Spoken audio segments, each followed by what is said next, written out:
हिमाचल विधानसभा का शीतकालीन सत्र आज तपोवन में शुरू हुआ है। सत्र में विधायकों की शपथ से पहले सदन में हंगामा हो गया। नई कांग्रेस की सरकार द्वारा पूर्व जयराम सरकार के खुले दफ्तर डिनोटिफाई के खिलाफ नेता प्रतिपक्ष जयराम ठाकुर ने सत्र शुरू होने से पहले मुद्दा उठा दिया। जयराम ठाकुर ने कहा कि यह सामान्य परिस्थिति नहीं है। हिमाचल में पहली बार ऐसा हुआ है कि 5 साल के लिए चुनी गई सरकार की आखिरी साल के फैसले बिना नई कैबिनेट बने या विधायकों की शपथ के पलट दिए गए। इस दौरान विधायकों ने सदन में नारेबाजी भी की। कांग्रेस की तरफ से बहस का जवाब भी दिया गया। सीएम सुखविंदर सिंह सुक्खू ने जयराम ठाकुर को नेता प्रतिपक्ष चुने जाने की बधाई दी और कहा कि जो आपत्ति उन्होंने सदन में उठाई है वह उसका जवाब देंगे, लेकिन पहले विधायकों की शपथ हो जाए। 23 नए विधायक चुनकर आए हैं। अब राज्यपाल अभिभाषण पर जवाब के दौरान मुख्यमंत्री इस बारे में अपनी बात रखेंगे। प्रोटेम स्पीकर के बार बार कार्यवाही बढ़ने देने के आग्रह पर विपक्ष ने सदन की कार्यवाही शुरू होने दी। इसके बाद सदन के नेता सुखविंदर सिंह सुक्खू को शपथ दिलाई गई। इनके बाद मुकेश अग्निहोत्री और नेता प्रतिपक्ष जयराम ठाकुर को शपथ दिलाई गई। अब अन्य विधायकों को बारी बारी प्रोटेम स्पीकर चंद्र कुमार ने शपथ दिलाई। 6 जनवरी तक चलने वाले सत्र में कुल 3 सीटिंग होंगी। सत्र के दूसरे दिन यानी कल विधानसभा अध्यक्ष का चुनाव होगा। स्पीकर चुनने की प्रक्रिया प्रोटेम स्पीकर की अगुवाई में पूरी की जाएगी। हाथ से हाथ जोड़ो अभियान हमारा एक अखिल भारतीय कांग्रेस कमेटी का है। मैं आज कार्यकर्ताओं की बैठक में गया था।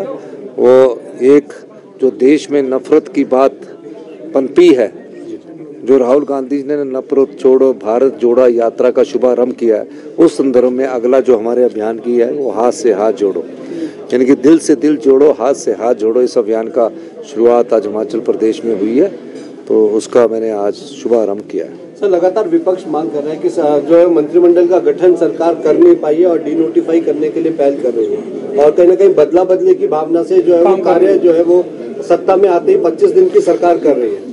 नहीं, मंत्रिमंडल तो हमारा अधिकार है, विपक्ष को बोलने का अधिकार है। उनके पास बोलने को कुछ नहीं है ना, तो मंत्रिमंडल पर बातें उठाएंगे। तो मंत्रिमंडल का विस्तार इन ड्यू कोर्स और समय किया गया। नेता प्रतिपक्ष कह रहे हैं कि जो जिस तरीके से आपने तंज कसा कि सारे फैसले जो हैं वो किसी दिव्य शक्ति के आधार पर लिए थे, भगवान भरोसे जो है संस्थान चलेंगे, उन्होंने कहा कि सरकार भगवान भरोसे चल रही है। नहीं, पहले वो कह रहे थे कि सेशन नहीं कर रहे। हमने बोला हम व्यवस्था परिवर्तन के लिए आए, हम सत्ता के लिए नहीं आए। आपने देखा विपक्ष के नेताजी को हमने बहुत बोलने का समय दिया। हम चाहते हैं कि वो अपनी बात रखे। पीछे से कुछ लोग जोर जोर से नारे लगा रहे, तो उनका दायित्व है। जब उन्होंने पूरी बात रखी तो हमारी बात भी सुन ले। तो आज भी हम इनको कह रहे हैं कि आपको पूरी बात रखने का अधिकार है और विपक्ष में सार्थक विपक्ष की भूमिका निभाइए, तथ्यों के आधार पर। और जहाँ शिक्षा संस्थान में पूरे शिक्षक होंगे उन पर हमने बोला नीड बेस्ड हम पुनर्विचार करेंगे। सर, आपसे बार-बार आपने कहा है विपक्ष ने भी जो है वो एडमिशन एंट्री की गई है, सब चीजों की जानकारी प्राप्त करें। कैबिनेट विस्तार को लेकर अगर बात करें तो कब तक हो सकता है, और कल जो है वो स्पीकर का भी जो चयन होना है, तो क्या कहेंगे? देखिए, अभी मैं धन्यवाद करना चाहूँगा हमारे विपक्ष के नेता श्री जयराम ठाकुर जी ने, जो कांग्रेस पार्टी के प्रत्याशी थे कुलदीप सिंह पठानिया जी, उनके नाम को सेकंड किया है। मैंने प्रपोज किया है और जयराम ठाकुर जी ने उसको सेकंड किया। ये साझा उम्मीदवार हो गया आज नॉमिनेशन के बाद। और उसके बाद हमारे हर्षवर्धन चौहान जी और मुकेश अग्निहोत्री जी ने प्रपोजल सेकंड किया, और शांडिल जी और पूर्व जो स्पीकर थे विपिन परमार जी, उन्होंने प्रपोजल सेकंड किया है। तो 3 सेट कर दिए। तो वो लगता है कि उनका नॉमिनेशन आज खत्म हो गया, तो अनअपोज्ड उनका चुनाव आने वाले समय में हो जाएगा। ये है सर, मंत्रिमंडल से विस्तार थे और हमने विपक्ष के नेता को बहुत समय दिया और अच्छी बात है, उन्होंने अपनी बात रखी। उन्होंने अपने 900 संस्थान के बारे में पूछा, तो हमने बता दिया कोई बजट नहीं है, आपके सामने कहा है। तो वो उनका दायित्व बनता है विपक्ष के नेता होने के नाते, क्योंकि 9 महीने में ऐसी देवीय शक्ति आ गई कि 900 इंस्टीट्यूशन खोल दिए। कोई लेक्चरर भर्ती नहीं किया, कोई टीजीटी भर्ती नहीं किया, कोई टीचर भर्ती नहीं किया, पर संस्थान खुल गए। तो उन्होंने सोचा कोई भगवान आकर इन संस्थानों को चलाएगा, उस मुद्दे पर उन्होंने बात रखी। तो ये अपना जो ध्यान है वो जनता की तरफ लाने के लिए मुद्दा लाया जाता है ऐसे।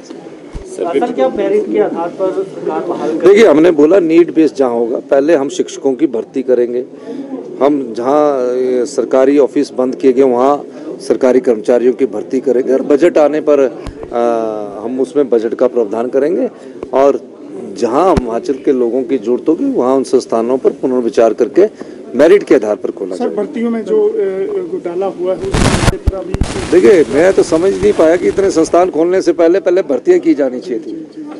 भर्तियां उनकी सारी स्टे है, हाई कोर्ट से लेकर सुप्रीम कोर्ट तक केस चल रहे हैं और इस दृष्टिकोण से अगर वो अपना कार्य कर रहे हैं तो मेरा ये मानना है कि हमें पूरी तरह से अब सब प्रकार से बात लेकर आगे बढ़ना है और जहाँ कोई भी बच्चा, अगर एक भी बच्चा शिक्षा से वंचित नहीं रहेगा, हमारी सरकार का ये कटिबद्ध है इसके लिए। लेकिन अपनी संस्थाएं खोलकर भी 900 संस्थाएं खोलने के बाद भी जनता ने उन्हें विपक्ष में बिठा दिया, तो उन्हें अपने गृहवाह में झांकने की जरूरत है। इसका मतलब है कि वो संस्थाएं राजनीतिक रोटियां सेकने के लिए खोले गए थे। बहुत बहुत धन्यवाद। News desk N1 live.